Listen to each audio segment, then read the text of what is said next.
tahay inta badan horta waxaan wacyigeliyaa waa bulshada Soomaaliyeed dhalinyarada inta badan xooga saaraa laakiin barnaamijkan hadda maanta aan u soo baxay waxa weeyaan cudur waxa jira la yiraahdo coronavirus oo bulshadii adduunka ka qayliyeen oo saddex masaajid ugu waaweyn xaramka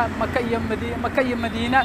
iyo Baytul Qudus saddexdaas masaajid baabada isku rufta cabsi laga qabo xanuunkaas halista ah Soomaali badan ku geeriyootay marka dalkeena dad baa laga sheegay magaalada Hargeysa iyo Burco iyo Berbera dad baa laga sheegay dhulka Soomaalida marka saa daraaddeed waxa uu kalfina mikrofoonka soo qaato oo aan bulshadii u sheego khatarta uu leeyahay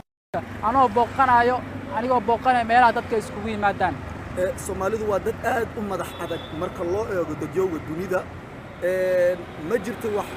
diidma ah oo dadka aad kala kulmaysay oo kugu oranaya ma jiro waxaan aad ka hadlaysay iyo miyaad la kulantay maya wali dadka hadda la kulmay taageer waa biintu ceenayaanba